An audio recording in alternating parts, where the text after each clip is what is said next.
those birds at Sands, they're tough to figure out. Okay, good. They really are. They'll settle in.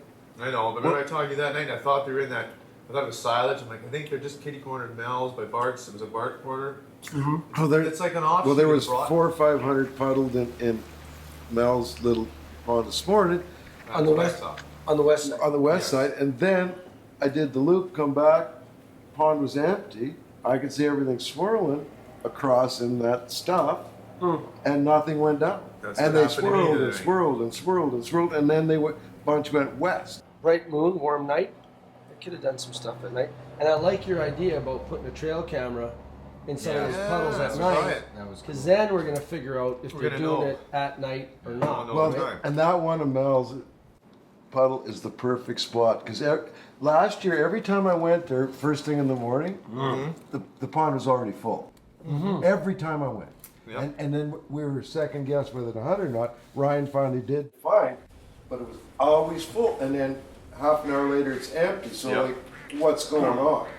That would be perfect trail camera. Take him! You know, I think there's always some nocturnal ducks. I mean, we've Yeah. experienced, and then Oh, the yeah. ones over here are just totally nocturnal. And, Yeah. You know, I got one this morning on Lee's. You know, the half section on the These? highway. Oh, no. Yeah, No, yeah. not down. You know where Elaine lives? Yeah. Half mile over. Oh, South side of the okay. road, there's a half section. I don't know if you saw that puddle that was black this morning. No, I didn't go that way. In there, there's a little bit of damage, a little bit of crop damage, not much, but I told Lee we'd get in there probably tomorrow morning because they're gonna probably combine it tomorrow afternoon. So if we got a duck hunt in the morning, we got a duck hunt, you know, and Whatever. then if we have any I've Yeah. got goose options for that. for the afternoon, good. I may not have any options for afternoon geese wise, but morning, I'm Well, that's thinking fine. for sure. Well, and Jeff picked Jeff's up a big got one, one, yeah. right? His might even be afternoon if they're going far enough to Roost. Well, yeah, it depends on the weather because if it rains like it's supposed to, we might have to switch that up too. And I certainly don't mind doing the duck hunts. We've been doing well on the goose hunts in the afternoon, right? Like, I mean, Sure. we've been killing it. far, They've been coming out fine. Now, the full moon's Tuesday. Yep. So that's gonna shake It things was up nice a to little. figure out that one up by the church too. That's a Oh, it's a hunt. absolutely, that's a good one. It is, isn't it? I thought so too. I think I've got an amazing back shoot. You know, we call that Bruner's Roost. Yeah. Remember I hunted there with Yeah, Ted yeah. Bruner? It's the back shoot. They come back there for a couple hours in the middle of the day and it was racked. It's small. It's 40 yards across. You probably don't want to do it all. 150. Yeah. I can. I'll do it because I get sleep in till 10 o'clock to do that. Those are probably the most fun it's a good hunt one, I've so- ever been on. Mel's a beauty. Well, if you see on his bedroom door, there's a little logo from Raisin Bran, the little 2 scoops in the sunshine. Like we call Mel now, we call him his new name, Scoop Dog, because I mean it's not like he's scooping the hunts, but I mean if I go, okay, Mel, I need you to watch this hunt for me. Well, there's no way I'm going to get to hunt that hunt. Mel will be on that hunt no matter what. So, yeah, we call him Scoop Dog, and he doesn't like it, but all the other guides get a big kick out of it, you know. So it's pretty good. But again, that just goes from him loving to hunt and being out there with the hunters so much that, I mean, he'll hunt every day. I mean, if you said, Mel, we'll put you in every morning, every afternoon, he would do it, you know. So, yeah, we call him Scoop Dog. I'm gonna talk to Henry. It's right in the pasture, and they've been in there every morning by 10:30, and it's Awesome. yeah, it's good. I think we should do it. Like I'll watch it. I think think, it'd be I worth think, watching I think it. you should do it too. Well, Well, if we you either don't gotta want do to it- though. but- Well, whatever. I mean, I think we should do it, but it'd be a good one, you know. Well, if he's hunting in the morning, then because I'm floating, I'll go watch his area that morning. So he's got all these hunts going, and most of the time, one of them is a target for the afternoon. Because I put it to bed, I'm going to hunt it. So that's where the scoop comes in, because I'm usually doing either one of Jay's or one of Claudio's, so they call it scooping their hunt. That's how that works. I mean, it happens to all of us. But if you're covering for a guy while he's hunting, you usually scoop one of his hunts. It's kind of good because they spot him, they find him. You get to go watch and put him to bed and scoop him. That's where that comes from. So because I scooped one of Claudio's and one of Jay's, that's where the 2 scoops come from. That makes me very happy as an outfitter. Good work, guys. Well, it was a good hunt. I mean, Yeah, it was. Scoop dog! scoop. Scoop dog! Well, I thought there could have been a star there rather than, scoops, but Alberta took the little 2 scoops logo from Raisin Bran, and we cut it out and put it on his door, because Mel thinks he should have a trailer with his name on it. that's just how the team works. Everybody's always scooping somebody's hunt. Because I've done it 2 or 3 times in a row, that's how I was lucky enough to get the sign. Claudio's idea, of course, I'm sure. Jason lets me hunt some of his hunts. Yeah, right. Because so far it's been working pretty good. Yeah, we should always do that. That's right. Yeah. I'll spot them. Yeah. I'll set it up. You call. I'll just Take 'em. I'll spot them in the morning and yeah. Take them. Kill him! Kill him!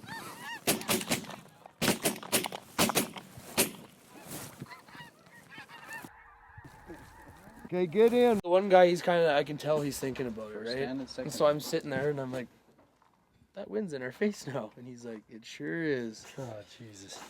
Well, I don't know what to do here. So I was like, let's either turn these blinds around and change it to a U instead of a side shoot J. Yeah. And then the one guy's like, why don't we just move the blinds to somewhere else? And I'm like, well, that worked. Well, too." you know, It's called the Flintstone. Pick Yeah. them up, move 'em. So I just picked No, up but all the the other blinds and we night- moved them into the The J. other night when that wind was supposed to There he switch on goes. us, I did that There he double goes name again. pot. Could have done that too. He's scooping. I was just gonna say that. He's scooping conversation. All right, you guys, I'm gonna go to bed. Oh, that's classic. I've been here long enough. It doesn't bother me. I don't know if they roost there at night. I think they roost in Thomas's just south, but then they go feeding the peas, and then they come back. And that got hunted, and they're still in there. So they're still They wanna be using there. it. Well, I mean, there's 6 quarters of peas over there. So I'm sure the geese just moved. It's way out in the middle of nowhere. No one's gonna touch that. You can't even get to it. If you don't know it's there, you're Perfect. not going to it. The other thing is, one of the Hutterite boys has a little shooting range set up on the road allowance. Oh yeah. So as long as he's not out testing his gun in the middle of the day today, we should be all right. They're too busy though. Yeah. I know who it is. I'll go talk to him, make sure he's not gonna. Is that the guy that got your deer that year? Who's good? Yeah. Is it? Yeah, it'd be him. yeah. Is that water bumpable, do you think, that you looked at for me? The one, the big water? Or the slots? Oh, It's big. that's eh? big. Koozies big? Yeah, at least that big. It's big. It's wondering. big. It's I hard mean, to you flag could. something that You, big. Where you, was you Oh, that? I didn't think of flagging it. well, I It's just mean, you know what? We. the that- feeding right beside it, but Where it's was got that to at the F? But you know what? It can't be any worse than Ruby's Pond or the one or Colby's. Oh, I don't on the know. big I haven't section. seen. That's why I was asking. You. I mean, that's what a we're doing. tough bump. But I mean, put your waders on. You got to walk in there. Like that's what I did. Like that year, when Colby had the peas there. That's what I would do. I walk right in there, stab the flags in there in the morning, and away you go. I mean, it's big, but it's not. Yeah. It's big. Yeah. The thing is, they're feeding right beside it, and that's a traditional roost. They're going back there. Perfect. Whether they feed I it think we or they're should coming hunt. back there at Perfect. daytime, they're coming back to you. No different than what we did. We remember when Colby had the oats. We hunted it 13 times. Perfect. Big Well, that's what I'm water. thinking. Bump it. Shoot them right on the edge. Ducks and geese. Oh yeah. Oh, I mean, if we had. and that's on Todd's. You're hunting the field, or you're flagging the one end and hunting the water on the other end? Well, Because that's the same over at Grant's. I'm gonna end up hunting that, and it's big. depends. On Colby's that year, the ducks were puddling before they came out to feeding the peas, right? So then I would bump them, flag it, and then hunt the field. For the Oh, ducks. for the ducks and the geese, because the geese would come straight in, Yeah, right? yeah. Yeah. But I mean, I don't know how effective 2 flags and 60 acres of water was. But did the ducks puddle? Like, Some did for the first little bit. Yeah. But then once I also put 3 or 4 snow geese to light us up, and as soon as they could see those, boom, they came in, right? Once they started rolling, I mean, it never failed me. And then over here on Ruby's Pond, when Colby had the swaths right up against there. Right. I mean, last year we hunted the same situation, right? As long as they're not there in the evening, boom, they come back, and whether you're hunting the edge or not, you know, some of the ducks will puddle, but the best success we always had is we let them day roost, right? they fed there in the evening, kick them out, hunt it, and I mean, if you had a west wind, it was perfect. Then you were also catching other geese, feeding other places, coming back there to David. Coming so you're back getting at 10 extra o'clock, and that, and extra we opportunity. killed lots doing that. It was just a great hunt. I mean, I don't think we ever didn't shoot a limit of geese in there in our ducks. So you roll 20 or 25 specs. So there's both scenarios that'll work then. You know? It's just a matter of watching it, becoming intimate with it, and trying it, and if they're feet close to the water, you got them. Yeah. And they love just coasting over the water. It's the Yeah. safest place for them, right? Yeah. Then you don't have to flag it. If They you let can the have the guard wind down. at your back and be in the feed, when they come over the water, they just glide right over the water, kick up over the blinds, try and get into decoys, and you're shooting them right there. Boom. In the field. Or shooting them over the water. Yeah. Right? But they're trying to get into the field, right? Yeah. Because you've got that little band of cover. Oh, yeah. If you have swaths, you can back up 3 or 4 swaths. Yeah. But I mean, you can have a robo-duck in the water, And then shoot, and then, yeah, it's just awesome. Yeah. Yeah, great way to kill them. You know? I mean, how else do you shoot lazy geese that aren't willing to fly anywhere to, you know? We can't be scared of it. We just got to go in and do it. So I was talking to Lori. I went to check on the geese north of the camp here, right? I saw a few flights going. I thought, well, either going there or they're going to the Peas. So there's hardly any in there. There's like 60 or 80. So I bump into Lori. That's when I was on the phone with you, and you heard me talking there. Yeah. Okay, and then I said, hang on. Well, talk to Lori, and he goes, he was checking his cows, and he goes, all those geese went straight into his pasture, first thing in the morning, right out of the roost. They went there, so they had some grass. Now, whether they went out to feed or not, hard to say, right? Huh. Yeah. The other. Good, man. How are you? Good. What's going on? Oh, you know. That time I couldn't believe This is awesome. it. It was like shooting ducks in the morning. It was stupid incredible. And then, of course, there was a lull, so I go out in this dugout to get these birds, and I'm trying to haul like 10 or 12 of these at once. I thought I was having a heart attack when I got back in the box. So did the hunters.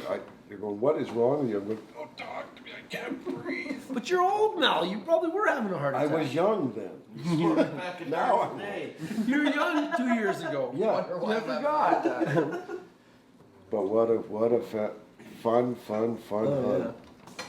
Well, like we did that one year. I don't know if you were here yet. No, you weren't. This was Bob Hall's first year. When you did the one over here. No, it was on Elaine's. And what happened is, John, there's a guy across the river, John, who used to farm peas. And he didn't want us in there because he had heifers in there, feeding on the peas, right? So they'd leave the water right outside of town, right? And they'd go feeding his peas. They'd day roost in the creek down in the bottom rather than fly across the valley. Right? So you did it in the creek. No, I did it in the evening on Elaine's. Because the creek wasn't consistent as far as where. Oh, so they were night roosting on a lane. Right. We got her back against the wall, and I said, okay. So I talked to John. I said, John, you're not moving cattle. You're not doing anything. He goes, no, Claudio, everything's going to be the same. Because then I knew the geese would feed. And I watch them in the morning. I watch them day roost on the creek. I watch them go and feed. And then I went. Then I came and got the guys. And I said, we're good to go, guys. Brought them in there. We killed like 17 or 18, just big honkers. And just the last 10 minutes, you know, when they come in there, it was unbelievable. It's cool when those big geese splash in the water too, man. Oh yeah. Yeah, that's good. When they're coming back to water, they're hot and heavy. Yeah, they're It's- thirsty. They've Oh been man. It's so cool. sucking that black dirt all morning. Well, and it's they so go in cool there. It's to- good. They're reckless. Done. Yeah. Well, they're called waterfowl, not dirt fowl. All right, well, a couple just quick housekeeping things for this afternoon. It'd be nice if we could do those guns. My truck, we gotta put those wheels on them. So we gotta take the big wheels off, put the small ones on. And then we gotta get lugs. with the lugs. And if we can, it would be nice to do the rest of those FFDs. Because I have a feeling we'll be doing some carryings. There's another 10 or 12 dozen FFDs.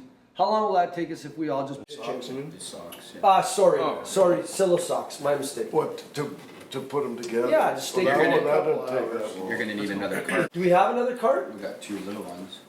And they're empty though, right?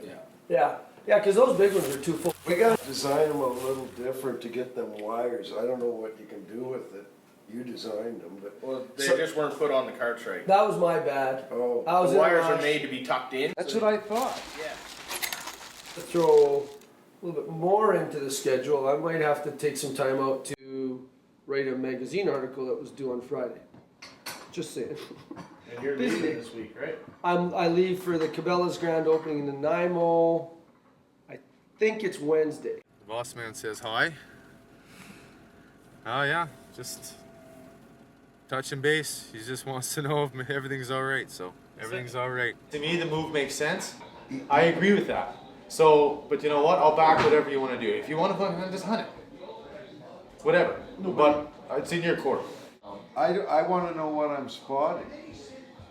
I honestly want to know what I'm spotting. Oh, I'm just being honest. I don't care. I know Claudio does that, and sometimes it's irritating stuff. But I can't argue with the logic of what he said. I just don't get his logic. Sometimes it's not in the best interest of the group for you to be hunting it. And Mel's a good spotter, and I mean, it was in the best interest for us that he be on the road spotting.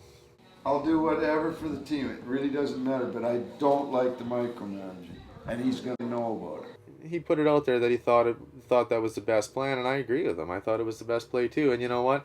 A week from now, Mel would agree with you too. Brad and Claudio talked, and they felt it was a good idea to pull me out, keep spotting, because I had stuff going, put Dustin in, get it done. And as it worked out, it was the right decision. I wasn't real happy at the time. I should have just hung up on him. Like, are you kidding me? It was the right decision. Dustin got it done.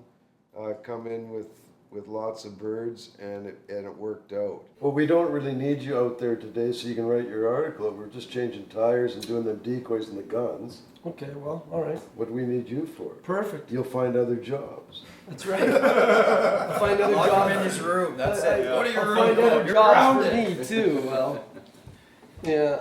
Well, there's never a dull moment. He's back. How are you? Good, you? Good to see you. Good to see you. You stay up until I get back from spotting. Yeah, sure. Till what, 9:30? Are you gonna be gone that long? Well, it gets dark. Yeah. Guys, you guys are the eyes. Yeah. You tell me if you're good to go. You're good to go. We're gonna stab your pin in the ground. And Jeff, no issues. Come back, kill geese tomorrow. Right? You got a full moon. That's gonna be masked by the weather. That's good. We have some birds. We have birds. We got lots of birds. We rolling have in, which is- rain, we have clouds. It's We going might to be have awesome. We might have snow. It's Well, no, we don't want snow. No, I said we might. The rain's bad I'm enough. keeping the cup half full of snow. Jeff, you got a good one to go. You have a bunch of ducks. Yep. You don't have a lot of ducks. No.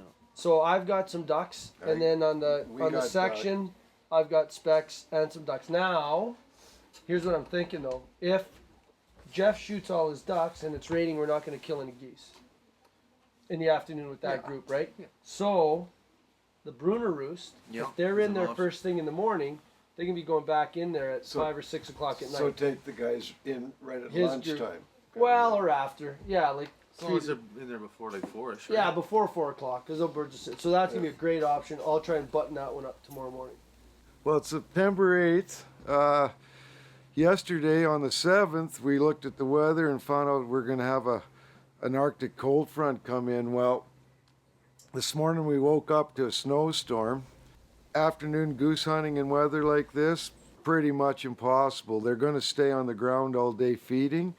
They're not going to go back to their day roost. So we're pretty well stuck with shooting ducks this afternoon because ducks are in and out of the field all day long, feeding, back to water feeding, where geese, they'll sit there all day long. So we don't want to try and target any combo hunts this afternoon because all we're going to do is probably ruin them. So we're going to leave that for morning. The hunters had a good go this morning. The one group come back, 23 geese. They had around 8 or 10 ducks for 4 guys.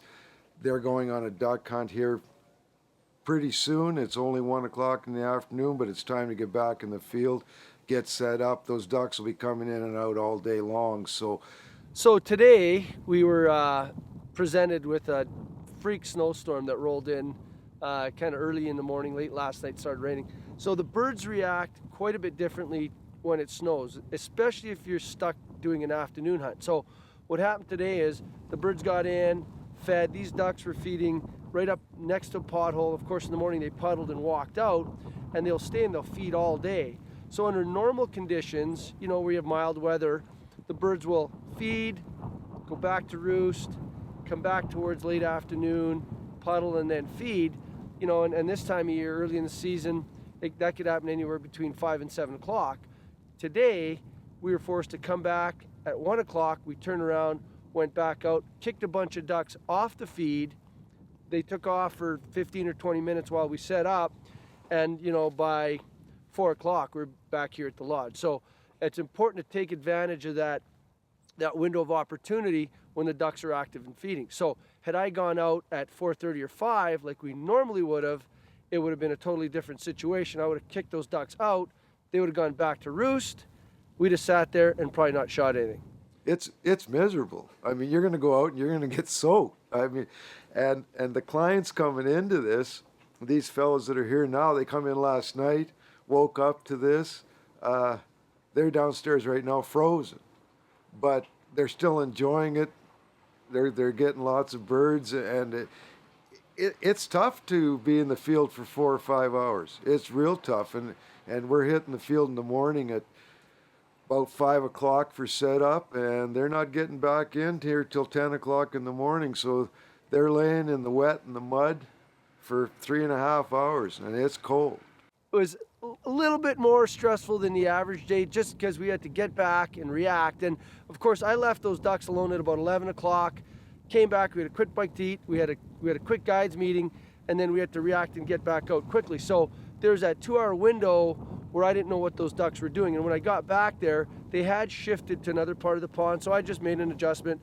Where I kicked them out from is where I set up, played the wind and hunted, and away we went. So not overly stressful, but you always wonder if it's gonna go your way.